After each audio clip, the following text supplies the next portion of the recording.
I'm going to let Jeff talk about the store because I always get terminology wrong. And if you want to talk about the style and everything that we're doing into the photo building, which here, and then also retail stores. So the photo building and retail store, we are continuing with our Knott's Berry Farm theming.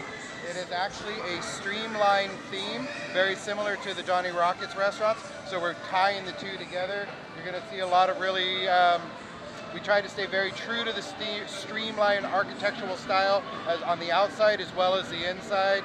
And then also staying with the surfing theme as well. So kind of the concept and the idea behind the store is that a surfer that makes surfboards was able to make enough money making and selling the surfboards, and he's now bought an actual retail shop. And so that's kind of the backstory behind the store that you're going to see when it's completed. So lots of wood finishes and surf elements throughout the store. Right here is the station for the ride. The side closest to us is the unload side of the station. The other side where you see the glue lamps that are currently there, that is the load side of the station. It will be covered. If you're wondering why we only cover the one side, it's because we are in construction. This is a construction tour. And then our exit will go directly into the retail store, like Jeff said. So it'll have a path going right down off the back side directly into the store. As you walk by, feel free. We're not going to narrate anything. This way you can take any photos. It changed quite a bit since you guys were last here in August. And then when we get upstairs to Lakeside, we will talk about the ride. It is part of the project, but wasn't. As you know, Sky Cabin has been shut down for approximately a year. It is back open. Part of it, the hang time coming in, is we moved the entrance right here to your right, my left.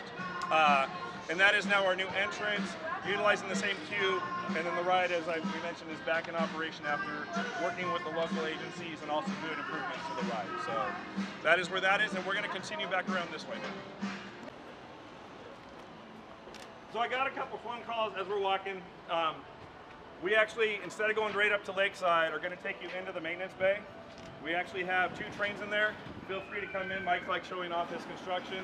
I'll introduce him again. You guys have met him before. This is Mike Martinez, our construction manager. Feel free to come into the maintenance bay. Don't grab, don't play with the train.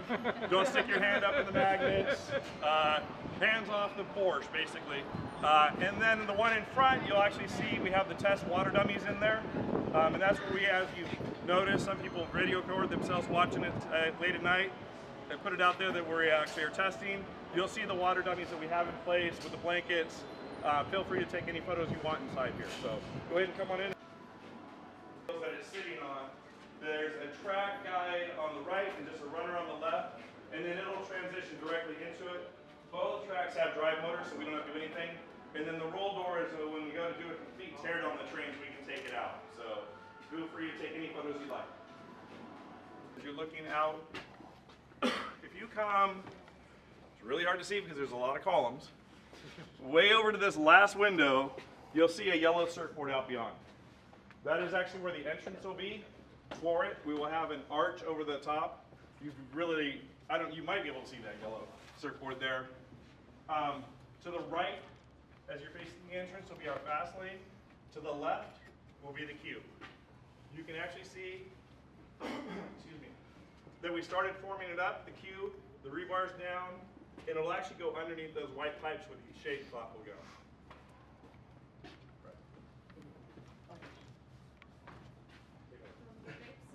Yeah, grapes, water. The 2 low zones that you do see, we will have 8-foot fencing around that like we typically do on all of our coasters. Think of the entrance at the park where Silver Bullet is. The other recessed areas, like where these palm trees are, and then further out where the rock is, that is where we'll actually have retention for any rock, soil, so we put the water, rainwater back into there. Any questions you guys have, feel free to ask. When are you guys looking at launching? Launching as in opening or summer, early summer, this summer? Unless you want us to wait till next year. No, this is fine. We're good. Imagine that, everybody said no. Any other questions? So just to go over the stats on the right again, on the left of the main tower is the lift. It is a 90-degree lift. It is a chain lift. There is a dog that is actually on the chain versus the car, which is different than coasters. It'll engage on the third car and push the train all the way to the top. One difference of ours is it has magnetic fins on the actual lift. So if something were to happen, it actually can come down slowly with magnetics rather than being held there. It still does have the same evacuation platform as all the other Kurosawa Eurofighters and Infinity coasters that we can get up to the top. At the very top, at the 150-foot mark, is magnetic braking to slow it down. And then we'll be holding you with the true hold brake at the 60-degree angle there for approximately 2.5 to 3 seconds. So you will not see the track there. It will drop 96 degrees, coming back down the drop, coming into the zero gravity stall at the very top over here to the right, through the loop, back over, coming through the 2 inversions before it goes on the high bank curve on the far south end of the ride, where it'll come back into the Cobra roll here in the middle for your last 2 inversions, for 5 total inversions, and then come down the magnetic brake run into the station. This train can run in the rain, so that'll be a nice feature. As you know, some of our other coasters shut down in the rain. This one will stay open because of the fact that it's almost all magnetic braking before we get to true hold brakes. We've had on this project is actually this soil, believe it or not.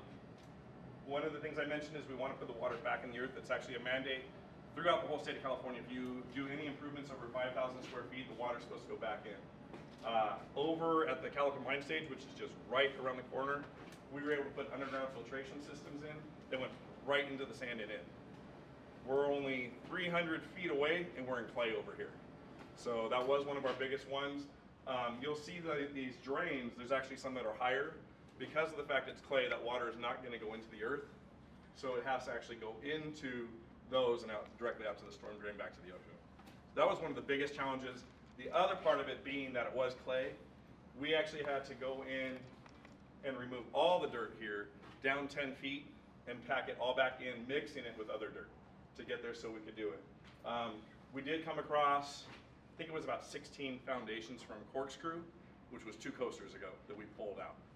And then we had a tough one when you're an amusement park that's open 364 days out of the year, is keeping everything live, because the back building of Riptide was a main electrical vault for Charleston Circle, all the lights out here, the fiber optic that runs all of the games, the merchandise, the food, and keeping that up and running. So we had a whole bunch of redundant systems that we had to put in. So that was one of the challenges that we had out here. Great question. It'll be between 2.5 to 3 seconds. We're working on the timing right now on the whole lift. Power's actually been another challenge on that. When you're buying European motors, it doesn't translate over to our power grid system. So we actually are working right now on getting that. This ride is a 480 volt feed, and we actually had to drop it down. And your range is usually 10% plus or minus. We're actually like down to about 460 now, because the European motor is not used to that 480. So we're in that refining part right now. So if you are watching the live feed and you're going, what's taking them so long? Why are they running it up and down and up and down? That's why. So that has been the biggest challenge. First night when we ran the train, when the webcams were off, very first train, it took us about an hour to get it up because we took it up. There's 20 proc switches on that lift. We had to stop at every single one, back it up, see if it cleared the zone, reset, and then once we dropped, it was smooth sailing. Ran it once and said, we're done for the night, because it went that smoothly. So, with no problems at all. And then, this is another anomaly with this ride, and it happens on Silver Bullet also. Usually, especially on Ghost Rider, the trains will slow down in the rain. It happens on Accelerator, it slows down in the rain. This ride and Silver Bullet speed up. So that is an interesting part of it too. Yep, you'll probably get over 57 miles per hour. Just as long as you want 57 mile per hour rain in your face. It's fine. Probably coming out of your shower faucet faster than that. Any other questions from anybody? Are the seats going to be big people friendly? Yes. There are 2 seats in the middle of the train that are a little larger than the rest. There will also be To the left of the entrance to the surfboard, I mentioned the fact that we have the overhead sign. There will be a test seat on the left-hand side. Like Silver Bullet. Yes, like Silver Bullet and accelerator as well. Let me just check. It'll be between 2.5 to 3 seconds. We're working on the timing right now on the whole lift. Power's actually been another challenge on that. When you're buying European motors, it doesn't translate over to our power grid system. So we actually are working right now on getting that. This ride is a 480 volt feed, and we actually had to drop it down. And your range is usually 10% plus or minus. We're actually like down to about 460 now because the European motor is not used to that 480. So we're in that refining part right now. So if you are watching the live feed and you're going, what's taking them so long? Why are they running it up and down and up and down? That's there it goes.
Being here during commissioning is Peter is from Gerstlauer. He is here from overseas, and you guys can thank him because he's the one earlier in the week that said, yeah, I'll go home at 4 in the morning and I'll come back at 3:30 to run it. So thank you, Peter, and your colleagues and everybody that's been working. I just wanted to give you guys the recognition of who did this for you guys. Thank you very much. I didn't do it, I just had to make the phone call. He's the one that had to come back and do it all. So. But I think we did all together, not Gerstlauer, all the employees, because without anybody, it's not possible. We did it all. Thank you very much. Great.